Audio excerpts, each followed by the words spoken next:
According to one dictionary, jazz is a style of music characterized by strong but flexible rhythmic understructure with solo and ensemble improvisations on basic tunes and, of course, chord patterns, and more recently, a highly sophisticated harmonic idiom. So as we continue to place the spotlight on the genre in line with International Jazz Day, we've invited South African composer, pianist, and one of this country's foremost jazz musicians, Paul Hanmer, and in our Durban studios, we've got the professor at UKZN, Professor Chatradari, who gave me the permission to call him Professor Chat.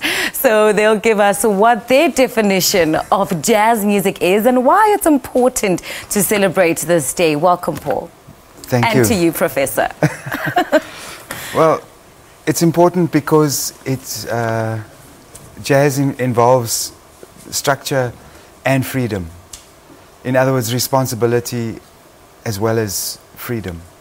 And it also involves a highly evolved kind of musical sensibility and the ability to call on your reserves of expressivity in the moment. Because from one moment to the next, you don't know what's going to happen as you're improvising. And I want to talk about that evolution of jazz music. You've been a part of music making for a very long time as a composer, as a pianist. Yes. What's it been like for you personally on the journey of the transition of music? Well, I started out learning classical music as a child. I was very fortunate. I had lessons for about 12 years. And then this year actually marks my 35th year as a professional musician. And I'm very fortunate to have been able to sustain myself, my family, for 35 years and build on this music. But I haven't always been a jazz player. I started playing in cover bands, pop cover bands in the early 80s. And worked for other band leaders like Uchikapa Reipiri, the late Miriam Makeba, people like that. Very early on, people like Victor Masondo encouraged me to go further.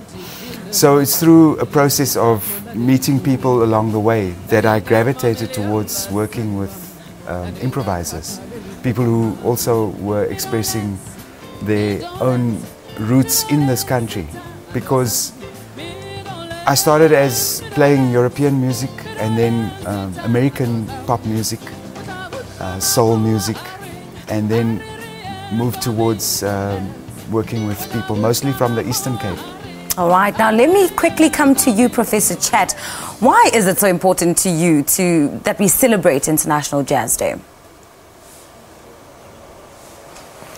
I think it's important because UNESCO firstly has identified International Jazz Day, or this is actually Jazz Month, and the 30th of April is the culmination of a whole lot of festivities around the world. It is looking at the virtues that one gets from jazz education itself. You know, those virtues that could be transacted in various societies. And so UNESCO has thrown its weight behind this. This is a project which started in 2011 with Irina Bokova in France, and she partnered with the ambassador at the time, the jazz ambassador Herbie Hancock. And this entire project is not sponsored, but it is supported largely by the Thelonious Monk Institute. So it's looking at the values and also the virtues that are transmitted through jazz itself. Now, Professor, I think South Africa has always had just such a rich culture, jazz culture that is, rich jazz influences, big artists who've gone on to make big names for themselves on the world stages. How do you think South African jazz fares when we compare it to other jazz artists all across the world? That's a very loaded question you have. You know, when you ask about when something is, how does it compare? You know, music is not some kind of horse race where you're comparing how far one genre is opposed to the other genre. You know, people make music and musicians come together because they love the whole notion of working together and synergy that people have. And I think that's the driving force. So you would find that the African continent itself has been a wealth of material, musical material, that was actually absorbed by various cultures from around the world. So it's not surprising that jazz comes back. Now, what happens is that you would find in the South African context, a lot of South African music was suppressed during the apartheid era, which never allowed South African musicians to really express themselves freely.